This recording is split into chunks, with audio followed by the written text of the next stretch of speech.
to, or you swing back.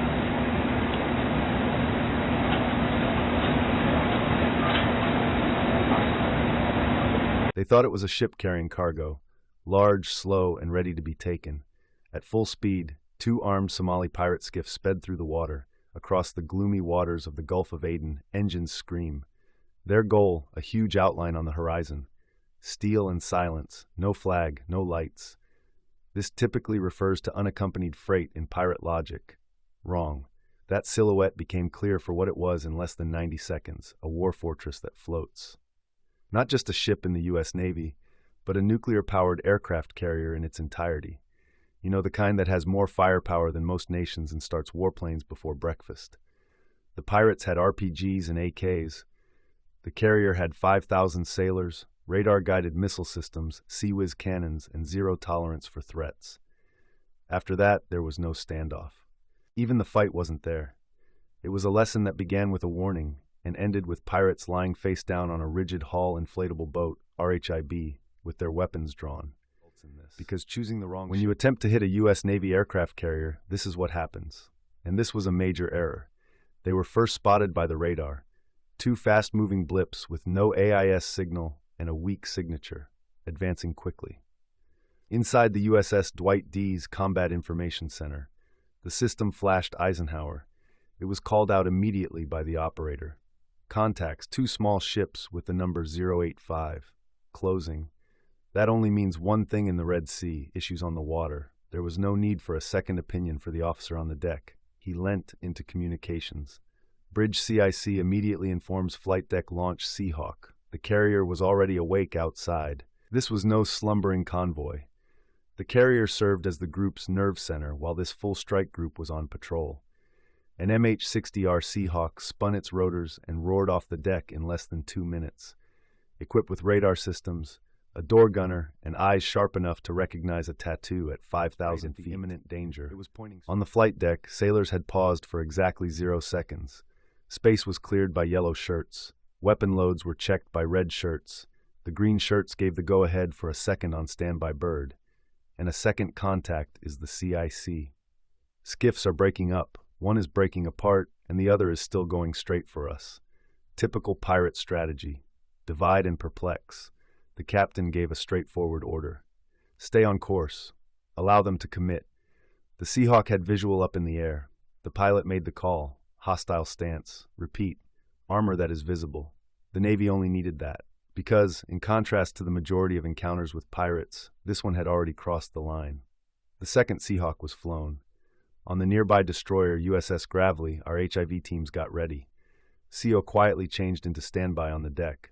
The ship as a whole was composed, focused, and swift. But make no mistake, they were not waiting to be attacked, because it is against protocol to pause on a U.S. aircraft carrier. It's a problem. On the other hand, had no idea what they were sailing into or walking into. They still saw nothing more than a huge ship floating on the water. The Navy saw 2 threats rapidly approaching, and everything was in motion. Although the pirates were unaware of it at the time, the warning shot was already loaded. The right-hand skiff kept coming. Blind confidence, or should I say blind stupidity, with no course change or speed drop. The Seahawk lost altitude at 800 yards. The M240 was moved into position by the side gunner. Currently only posture, not firing. A way to say, you're in the wrong neighborhood, buddy, without being too subtle. However, the pirates were unfazed. Even one of them stood up, balancing a long metal object on his shoulder. RPG, the end of it. Confirmed hostile to Seahawk broadcast. Weapons in hand. Keep intercepting. Returning to the Eisenhower, the captain did not blink at all. 2 11-meter RHIBs carrying Navy visit board search and seizure teams, body armor, M4s, and flashbangs hit the water from the destroyer's port side. These people were not diplomats. These were floating SWAT teams authorized to move quickly and effectively. There was no need for the carrier to fire a round. That was the purpose of the task force. But if things escalated, so turrets were already humming quietly. Radar tracking the skiff like a hawk staring at a mouse in an open field, on the other hand, shifted into flanking position. It was like watching 35-knot chess. Attempts by a single skiff to impersonate 2 warships and a helicopter. Not exactly a strategy that works. The Seahawk's gunner issued a final visual warning above. He fired quickly across the water, right in front of the bow of the skiff. The message was perfectly understood. Alternately, you can descend. The pirates reacted this time. It is late. They already had the RHIB on them. The roaring engines cut through the water like a scalpel. The skiff was contained by the first VBSS team from port, and the second team stopped the retreat from the rear. They yelled, "Lay down your weapons," over the speaker.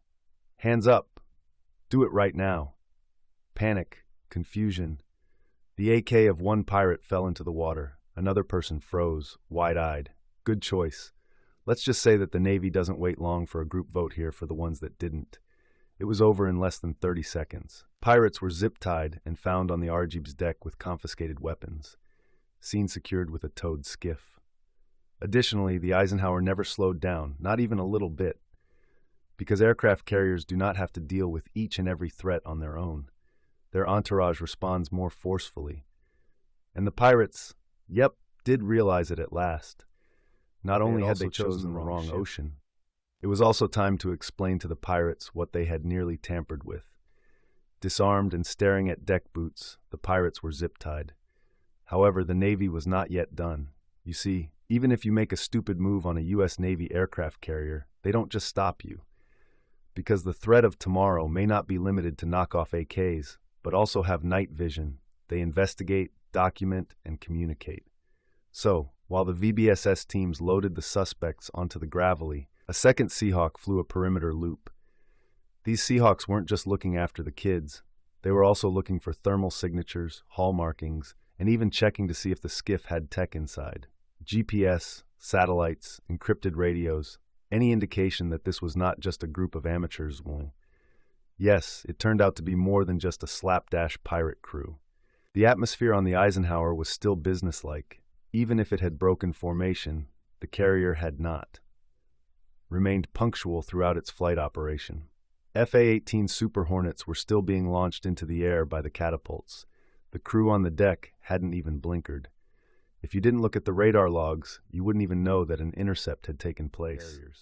That's the problem. The U.S. Navy is operating 100,000-ton nuclear-powered fortresses capable of launching jets every 30 seconds and directing regional security across half the world.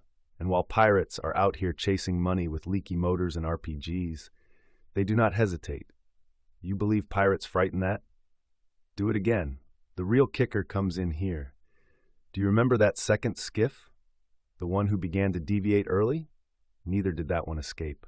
It was picked up by a drone about 6 nautical miles away while it was idle near a fishing boat that looked a little too clean to be hauling tuna. That vessel was sworn in by a different RHIB team than the USS Mason a few minutes later. The strike group has yet another destroyer. As a result, 2 more pirates have been arrested, a laptop has been seized, and a lot of questions will be answered in a classified tent. A much larger layer had just been removed from what had begun as a straightforward intercept. But the funny part is here. The initial pirate crew maintained their belief that they had struck a cargo ship, until a U.S. Marine leaned over to say, "You know you pulled up on an aircraft carrier, right?" and said so. Silent. Then, under his breath, one of them mumbled something. It wasn't officially translated, but if we had to guess, it probably read something like, "Big mistake." Do you want to help us accomplish our goal? Join the group.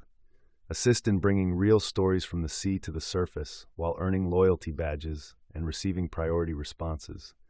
Step aboard by going to our channel page and clicking join. Back to the story now. So let's be clear for anyone who still has questions about why a carrier is the worst possible target. What makes it untouchable is as follows. Bringing a butter knife to a tank fight is similar to attacking a U.S. aircraft carrier, except that the tank is floating, launches fighter jets, and has its own zip code. The pirates literally believed they were pursuing a lone cargo ship. The vessel with the highest level of protection ever found in any ocean was actually what they discovered. Let's look at it in detail here. First and foremost, an aircraft carrier is never on its own. Never once. You are in a carrier strike group if you are simply pulling up on a flat deck. Cruisers, a tight submarines, supply ships, helicopters, drones, and fighter jets in the sky. It's basically a war city on the water with a no-questions-asked policy. Consider USS Dwight D. For instance, Eisenhower is nuclear-powered, more than 1,000 feet long, can house nearly 5,000 people, and it can launch fully armed FA-18s every 25 seconds. And that is only the top.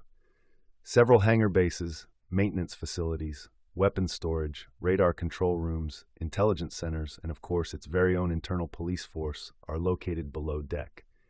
The ship is watched, recorded, and protected in every nook and cranny. Let's discuss weapons now.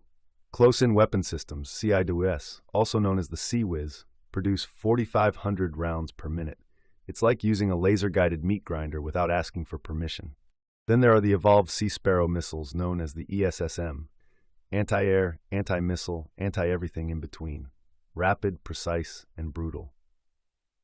This does not include the E-2D Hawkeye radar birds, which have a range that is greater than that of the majority of nations, the EA-18G Growlers, which are used for jamming, or the MH-60R Hawk helicopters.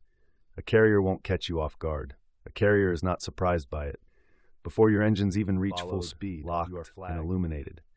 Additionally, this is where the wild part begins. They didn't even use a tenth of what they had. The Navy could have deployed Marine detachments, activated warning flares, scrambled jets, authorized lethal force, or even launched drones in a matter of seconds. However, they were not required to do so because the threat was so far below their capacity to respond that it almost appeared amusing. Almost. For perspective, a statistic is provided here. Texas-sized airspace can be controlled by a single carrier strike group. From hundreds of miles away, this suggests that they are aware of your identity, where you are going, and your belongings. They want to see what you do next if they let you get close.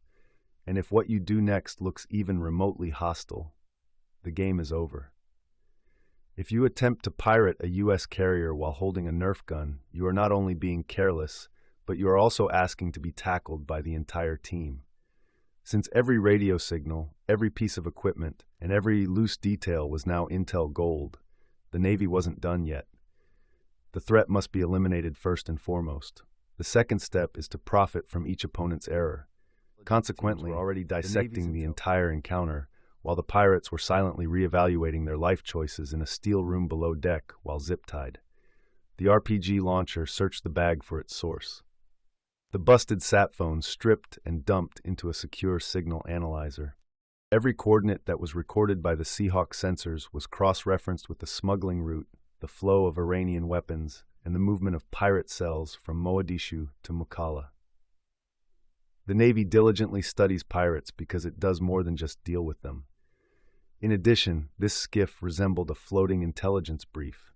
Analysts were going over every detail in the USS Eisenhower's command areas. Samples included thermal images, radio intercepts, power signatures, hull materials, and even the dreadful fuel cans. However, a peculiar frequency piqued their interest. It was in line with conversations that had been caught close to an Eritrea shipment of illegal arms. Bingo. It wasn't just a random attack by pirates anymore. Because it was part of a network, the follow-up would be more than just an after-action report. There would be a package for real-time targeting. That data was already moving up the chain in less than 12 hours. CENTCOM, ARICOM, coalition partners, and the Bahrain and Djibouti intelligence. Since the next raid might not have RPGs, the entire machine moved quickly. The following time, it could be drones, manpads smuggled into the country, or even worse, pirates using a less obvious threat as bait. That's the attitude. It is viewed as a test, a potential distraction, or a prelude for every minor interaction. Therefore, the Navy performs more than merely swatting fly. A map of the entire swarm is produced by it. Furthermore, this was only the beginning of the pirates. Under the surface, the actual wave was already moving. Data is being destroyed by intelligence teams, search grids are being moved by drones, and strike planners are whispering the three most perilous words spoken by the U.S. Navy. Confirmation of the package that is of interest. The ocean was silent once more, but not for long. Everyone, including the Navy, was watching at this very moment. The sea was once again calm by sunrise. The Eisenhower had not slowed down in the slightest. The flight got back in the air. The beverage had been made. The aircraft was launched. Another day on the most deadly ship in the ocean. However, things had shifted beneath that calm surface. The beginning of a multi-branch intel sweep had begun with a careless attempt at an ambush. Satellites were moved, communications traffic was flagged, and even Allied ships in the corridor were briefed, because the message wasn't just for pirates. It was for those who were watching, planning, or foolish enough to believe a U.S. aircraft carrier would be a straightforward target. This silent broadcast was written with incredible force, speed, and precision. We gave you a look. We halted you. We were helped by your expertise, and you won't even get another chance. The Navy's message was heard once more in the skiff's wake. The smugglers ceased communicating. Darkness fell over the suspicious radio bursts. Even the sea lanes close to Somalia held their breath. The U.S. Navy does not post a warning when they respond. They are merely illustrative. What other actions would you have taken if you had been in charge of the company?